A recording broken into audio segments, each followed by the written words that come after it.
नमस्कार दोस्तों, मैं दुर्गेश।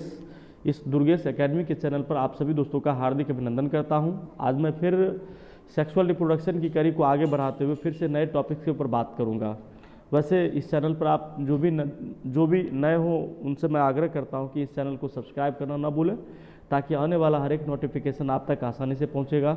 बेल आइकन को भी प्रेस कर लें ताकि आने वाला नोटिफिकेशन आपके मेल बॉक्स तक पहुंच जाए, आप आसानी से नए वीडियो को देख सकें। और वीडियो को शेयर करना ना भी भूलें, वीडियो को भी शेयर करें और अच्छा लगे तो लाइक भी करें। सही है, चलिए मैं सेक्सुअल रिप्रोडक्शन की कड़ी को आगे बढ़ा रहा था। सेक्सुअल रिप्रोडक्शन की कड़ी को आगे बढ़ाते हुए मैं हर एक इंपॉर्टेंट टॉपिक्स के ऊपर बात कर रहा हूँ और शुरू से 1 बाय 1 करके सही है डेली क्लास ले रहा हूँ और 1 बाय 1 करके आपको मतलब आपके सामने जो है मैं एक नए वीडियो को ला रहा हूँ। चलिए आइए मैं आज देखता हूँ फिर आपके लिए क्या लाया हूँ। जैसे कि आज देख रहे हैं आप difference between A sexual reproduction and sexual reproduction.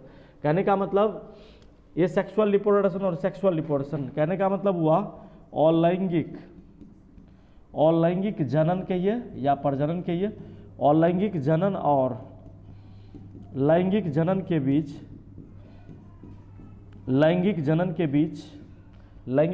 बीच अंतर हम लोग देखेंगे। आज ये इसी इंपॉर्टेंट टॉपिक के ऊपर मैं बात करूंगा। अलैंगिक जनन और लैंगिक जनन के बीच क्या अंतर है इसके ऊपर चर्चा करता हूं। आइए देखते हैं हम लोग 1 बाय 1। ये सेक्सुअल रिप्रोडक्शन यहाँ पर है, ये सेक्सुअल रिप्रोडक्शन और इधर मैं सेक्सुअल रिप्रोडक्शन लिखा हूँ। सही है, इसको कहेंगे अलैंगिक जनन। यहाँ अलैंगिक जनन और इधर ये रहता है लैंगिक जनन। ये लैंगिक जनन है। आइए 1 बाय 1। ये सेक्सुअल रिप्रोडक्शन ये कह रहा है और लैंगिक जनन ये कहता है कि यह सदैव एक जनकीय होता है। सदैव एक जनकीय कहने का मतलब अलैंगिक जनन देखिएगा, इसमें कोई दो जनक जैसे माता पिता दो संतान की उत्पत्ति के लिए माता पिता दोनों जिम्मेवार होते हैं। सही है, और दोनों भाग लेते हैं, संतान की उत्पत्ति करते हैं। इसमें ऐसा कोई संबंध नहीं रहता है। इसमें कोई भी जीव जिसको प्रजनन करना रहता है वो अपने शरीर को 2 भागों में बांट लेता है और 2 भागों में शरीर को बांट करके अपनी संख्या को बढ़ा लेता है। इसलिए हम इसको कहते हैं कि यह सदैव एक जनकीय होता है, या सदैव एक जनकीय होता है अलैंगिक प्रजनन। वहीं अगर हम लोग लैंगिक प्रजनन की बात करेंगे तो यह सामान्यतः द्विजनकीय होता है। सामान्यतः द्विजनकीय का मतलब ये हुआ कि लैंगिक जनन में माता पिता दोनों भाग लेते हैं और संतान की उत्पत्ति करते हैं, इसलिए कहा जाता है कि यह सामान्यतः द्विजनकीय होता है। किंतु एक जनकीय भी संभव होता है। सही है, फिर आगे आप जान पाएंगे एक जनकीय में आप टिश्यू कल्चर उत्तक संवर्धन माध्यम का सहारा लेकर एक जनकीय प्रजनन भी किया जा सकता है। लेकिन नॉर्मली जो है सामान्यतः द्विजनकीय में माता पिता दोनों भाग लेकर और संतान की उत्पत्ति करते हैं, इसलिए इसको हम लोग लिखते हैं कि ये सामान्यतः द्विजनकीय होता है। ठीक है, अब देखिए आगे मैं अगर दूसरा बात करूं, ये था पहला नंबर। अगर मैं दूसरा बात करूं तो दूसरा है अलैंगिक जनन। अलैंगिक प्रजनन सोमेटोजेनिक होती है। सोमेटोजेनिक क्या होती है मैं इसको बता रहा हूँ, सोमेटोजेनिक होता है। सही है, और इधर देखिएगा लैंगिक प्रजनन में क्या कहा जाता है सेक्सुअल रिप्रोडक्शन में कि यह जो है मतलब जनकीय एक जनकीय अथवा जर्मिनल भ्रूणीय होता है। कहने का मतलब ये सही है, देखिएगा तो जर्मिनल एपिथेलियम कहने का मतलब मैं थोड़ा सा इसको और डिटेल से बता देता हूँ ताकि आप आसानी से समझ जाए। हमारे लोग के बॉडी में जो है 2 प्रकार के सेल होते हैं, एक होते हैं सोमेटिक सेल। आप देखिएगा सोमेटिक सेल, वहीं मैं बात कर रहा हूँ, एक सोमेटिक सेल और दूसरा देखिएगा आप जर्म सेल होता है। जर्म सेल समझना है, इसको अच्छे से समझिए। सोमेटिक सेल सही है, मतलब सोमेटिक सेल को कायिक कोशिका भी बोलते हैं हिंदी में, कायिक कोशिका इसको आप कहते हैं। और आप यही देखेंगे जर्मिनल सेल जो है या जर्मिनल सेल को हम लोग जर्म सेल कहिए या जर्मिनल सेल कहिए। सही है, तो इसको हम लोग जनन कोशिका भी बोलते हैं, जनन कोशिका। आप देखिएगा क्या होता है सोमेटिक सेल जो है, सोमेटिक सेल को आप देखिएगा तो नॉर्मली यह पूरे बॉडी में जो है सेल को डिवीजन करता है। मतलब जब पूरे शरीर में सेल डिवीजन कर रहा होता है पूरे शरीर में, एक्सेप्शनल में अगर रिप्रोडक्शन ऑर्गेन रिप्रोडक्टिव ऑर्गेन को छोड़ दिया जाए तो वैसे आप देखेंगे तो पूरे शरीर में जो है सेल डिवीजन करता है। और सेल डिवीजन करता है तो वो जो सेल होता है वैसे सेल को पूरे शरीर वाले सेल में जो डिवीजन होता है उस सेल के डिवीजन को हम लोग सोमेटिक सेल का काम करता है। सोमेटिक सेल डिवीजन के दरमियान काम करता है और सोमेटिक सेल ही विभाजन करता है। मतलब आप जानते हैं कि मनुष्य के शरीर में देखा जाए, एक स्वस्थ मनुष्य के शरीर में लगभग 600 खरब कोशिकाएं होती है। उन 600 खरब कोशिकाओं में जो सोमेटिक सेल होता है, जो कायिक कोशिका होता है शरीर का, जो रिप्रोडक्शन में भाग नहीं ले। आप देखते हैं जर्म सेल जो होता है वो रिप्रोडक्शन में भाग लेती है। रिप्रोडक्शन में जो सेल भाग लेती है वो जर्म सेल होती है। अब रिप्रोडक्शन में कहाँ कहाँ, जैसे मान लीजिए मेल है तो मेल स्पर्म बनाता है, शुक्राणु बनाता है। अगर मान लीजिए फीमेल है तो फीमेल ओवम बनाता है, अंडाणु बनाता है। और अंडाणु बनाकर से यह जो है जर्म सेल में ये शुक्राणु बना रहा, जर्म सेल में जो है यह कोशिका डिवीजन करता। तो basically germ cell reproductive organ में काम करता, प्रजनन अंग में काम करता, जिसको हम लोग epithelium cell, germinal epithelium cell भी कहते हैं। सही है। मनुष्य में देखिएगा, मनुष्य में मेल की बात करूं तो मेल में भी जर्मिनल एपिथेलियम सेल होता है। वहीं फीमेल में जब हम लोग देखते हैं तो फीमेल में भी जर्मिनल एपिथेलियम सेल होता है, जिससे फॉलिकुलर सेल बनता है। जिसके बाद फिर देखिएगा प्राइमोडियल सेल, फॉलिकल सेल्स होता है। सही है। जिसके बाद ग्राफियन फॉलिकल बनता है फीमेल में प्राय आप देखिएगा, जिसमें ओवम बनकर सही है फिर बाहर निकलती है। तो ये जर्मिनल एपिथेलियम सेल का जर्म सेल का काम है ओवम बनाना, या जर्म सेल का काम है स्पर्म को बनाना, तो ये बनाता है। और सोमेटिक सेल जनरली जो है पूरे शरीर में सेल का डिवीजन करता है। तो ये ओवरऑल ये दो अंतर रहता, बहुत महत्वपूर्ण चीज़ें थी, मैं उसके बारे में आपको बता रहा था कि सोमेटिक सेल क्या होता है और जर्म सेल क्या होता है। मतलब हिंदी में सोमेटिक सेल को कायिक कोशिका कहते हैं और जर्म सेल को जनन कोशिका कहते हैं। दोनों का अलग अलग काम रहता है। यही चीज़ें लिखा गया। नंबर 2 की अगर मैं बात करूं तो नंबर 2 लिखा हुआ अलैंगिक प्रजनन सोमेटिक मतलब कायिक जनक होती है, अलैंगिक सोमेटोजेनिक होती है अलैंगिक में। और वहीं अगर मैं लैंगिक की बात करूं तो यह जनकीय अथवा जर्मिनल एपिथेलियम में होती है। सही है। लैंगिक जनन की मैं बात कर रहा था। जनकीय मतलब फिर देखिएगा मेल फीमेल दोनों भाग लेती है। सही है। और उसी ओवम स्पर्म बनाकर पूर्णतः लैंगिक प्रजनन में पार्टिसिपेट करते हैं, भाग लेते हैं। ये दूसरा रहता है लैंगिक प्रजनन का। फिर मैं बात कर रहा हूँ और लैंगिक प्रजनन में अगर आप देखते हैं एसेक्सुअल रिप्रोडक्शन में, तो तीसरी एसेक्सुअल रिप्रोडक्शन की कड़ी में आप देखेंगे तो इसमें लैंगिक अंगों का निर्माण नहीं होता है। वास्तव में कोई भी, जैसे हुआ अमीबा हुआ, पैरामीशियम हुआ, स्लाइम मोल्ड, डायटम, सिगुलिना, बहुत सारे ऐसे जीव हैं जिसमें सेक्स ऑर्गन का विकास नहीं हो पाता, लैंगिक अंग नहीं बनता। सही है। लैंगिक अंग नहीं बनता, वो डायरेक्ट जो है शरीर से अपना बॉडी को डिवाइड कर लेता है और बॉडी को डिवाइड करके अपने पार्ट्स में बांट लेता है। तो इसमें लैंगिक अंगों का निर्माण नहीं हो पाता, लैंगिक अंगों का अभाव रहता है प्राय सेक्सुअल रिप्रोडक्शन में। जब मैं अगर सेक्सुअल रिप्रोडक्शन की बात करूं तो इसमें देखेंगे तो इसमें लैंगिक अंग बनते हैं। जैसे कि मान लीजिए अगर मैं मनुष्य की बात करूं तो मनुष्य में देखिएगा आप पेनिस रहता है। पेनिस जो है मेल के लिए लैंगिक अंग का काम करता है। वहीं अगर फीमेल की मैं बात करूं तो फीमेल में आप देखेंगे वेजाइना बनता है। सही है। योनि रहता है, इसी योनि के रास्ते से ये और पेनिस जो है दोनों के बीच मतलब इंटरकोर्स करने के बाद से फिर संतान की उत्पत्ति होती है। तो इसमें कहा जाता है कि लैंगिक अंग बनते हैं प्राय दिखेगा लैंगिक प्रजनन में। और स्वाभाविक है जब मेल फीमेल रहेगा तो बिना लैंगिक अंग का से प्रजनन संभव नहीं हो पाता है, तो लैंगिक अंग इसमें बनता है। चौथा मैं बात कर रहा हूँ, चौथे नंबर पे आप देखेंगे तो इसमें समसूत्री विभाजन होता है। समसूत्री को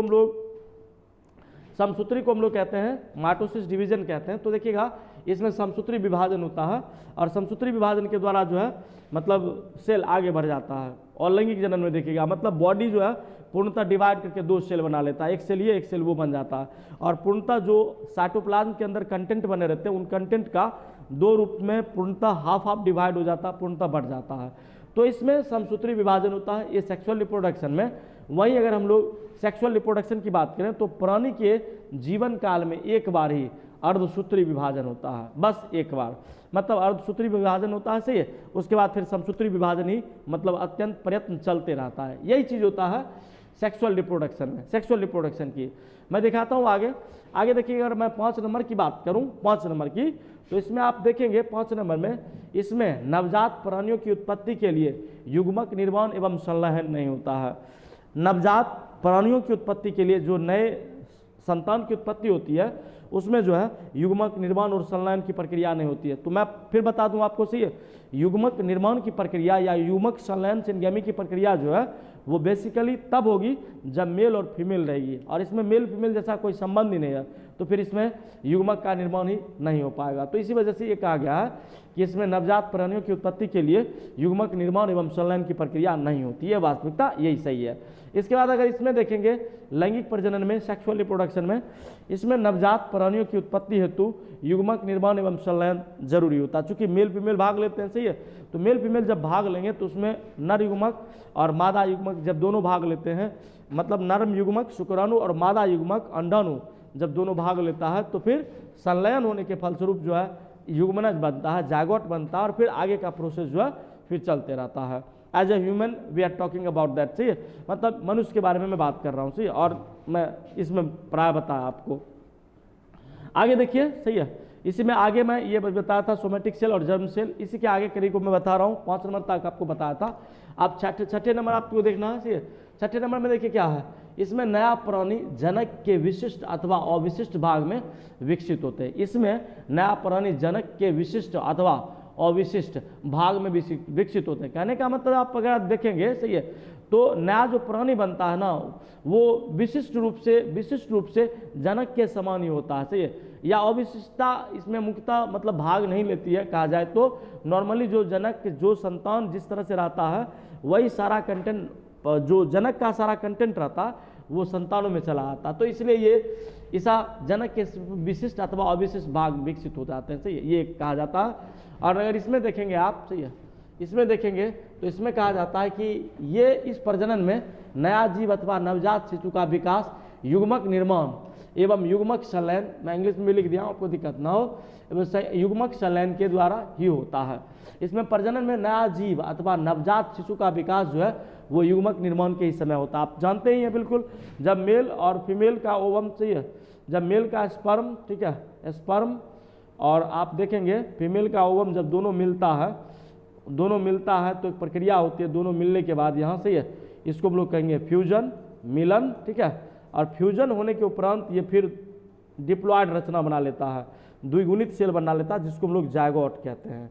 और यह जायगोट फिर आगे बढ़कर डेवलपमेंट करता है, सही है, फिर 4 सेल स्टेज बनाता है, फिर 8 सेल स्टेज देखिएगा, फिर 16 सेल स्टेज, इस प्रकार बढ़ते चला जाता है, लगभग 72 सेल स्टेज पहुँच जाता है 1 वीक, विद इन 1 वीक में से ये 72 सेल स्टेज पहुँच जाता है। तब ये सेल पहुँचने के बाद ये फिर बनाता। फिर आगे मैं ये कह रहा था कि शिशु का विकास जो है वो युग्मक निर्माण के लिए होता है, इसी के लिए मैंने ये बताया था आपको। और फ्यूजन की प्रक्रिया के दरमियान ही जो है फिर शिशु का निर्माण होता है। अगर आप 7वां देख रहे हैं तो डाउटर को हिंदी में तरुण भी कहते हैं या पुत्री कोशिका भी कहते हैं।